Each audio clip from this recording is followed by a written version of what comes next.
அல்ஹம்துலில்லா வஸ்ஸலாத்து வஸ்ஸலாமு அலா ரசூலில்லா வ அலா ஆலிஹி வஸஹ்பிஹி வபாத். அன்புக்குரியவர்களே, ரமதானுடைய காலத்தில் நாங்கள் நோன்பு நோக்கும் பொழுதோ இந்த நோன்பிலே சில ஒழுக்கங்களை நாங்கள் கவனிக்க வேண்டும். அதில் மிக முக்கியமான ஒன்று தான் இஹ்லாஸ் என்று சொல்லக்கூடிய விஷயம். நோன்பு நோக்கக்கூடியவர்கள் புகழுக்காக பெருமைக்காக யாரும் பார்க்க வேண்டும் என்பதற்கல்லாமல் அல்லாஹுக்காக வேண்டி நோன்பு நோக்க வேண்டும். இந்த இபாதத் சம்பந்தமாக அல்லாஹ் சுப்ஹானஹு வ தஆலா சூரத்துல் பையினாவிலே 5வது வசனத்தில் இஹ்லாஸை பற்றி சொல்லியிருக்கின்றான். நோன்பு நோக்கக்கூடியவர்கள் சஹர் செய்ய வேண்டும். சஹர் என்பது ஃபஜ்ருடைய அதானுக்கு முன்னாடி ஒரு 10-15 நிமிடங்களுக்கு முன்னாடி உணவு உட்கொள்ள வேண்டும். சஹரை பிற்படுத்த வேண்டும். நடுநீசியிலையோ இஷாவுக்கு பிறகு சாப்பிட்டு படுப்பது என்பது அது சஹருடைய டைமாக இருக்காது. அதே போன்று நோன்பு திறக்கக்கூடியவர்கள் நோன்பு திறப்பதை அவசரப்படுத்த வேண்டும். நோன்பு திறக்கின்ற நேரம் பிற்படுத்துவது குளிப்பதற்காக, உது செய்வதற்காக, வேறு வேறு காரணங்களுக்காக பிற்படுத்தக்கூடாது. இது நபியுடைய சுன்னாவாக இருக்கின்றது. அதே போன்று நோன்பு பிடித்திருக்கக்கூடியவர்கள் நோன்பு திறக்கின்ற நேரத்திலே அல்லாஹ்விடத்திலே பிரார்த்தனை செய்ய வேண்டும்.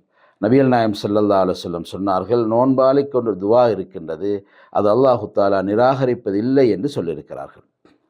அதே போன்று நோன்பு பிடித்திருக்கக்கூடியவர்கள் தங்களுடைய நாவையும் தங்களுடைய உடல் உறுப்புகளையும் பாதுகாத்து கொள்ள வேண்டும். நாவிலானோ தங்கள் உடல் உறுப்புகளாலோ தவறுகள் தீயவைகள் செய்யாமல்களை பாதுகாத்து கொள்ள வேண்டும். நோன்பு இருக்கின்ற சகோதரர்கள் நல்ல அகலாக்குகளை நல்ல பண்புகளை வெளிப்படுத்த வேண்டும். யாராவது நம்மளை கோபப்படுத்தினாலும், தீய செயல்களுக்கு நம்மளை அழைத்தாலும், தீய வார்த்தைகளை பேசுவதற்கு அழைத்தாலும் அவைகளை விட்டு நாங்கள் தவிர்த்து கொள்ள வேண்டும். ஒரு நோன்பாளி இன்னும் ஒரு நோன்பாளிக்கும் நோன்பு திறப்பதற்கு நாங்கள் உதவி செய்ய வேண்டும்.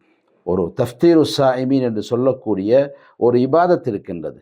அது நோன்பு பிடித்திருந்தாலும் அல்லது உண்மையான வேறொரு காரணங்கள் நாம் நோன்பை விட்டிருந்தாலும் மற்றவர்களுக்கு நோன்பு திறப்பதற்குரிய வழிகளை நாங்கள் செய்து கொடுக்க வேண்டும். அதே போன்றுதான் இபாதத்துக்களை அதிகரிக்க வேண்டும்.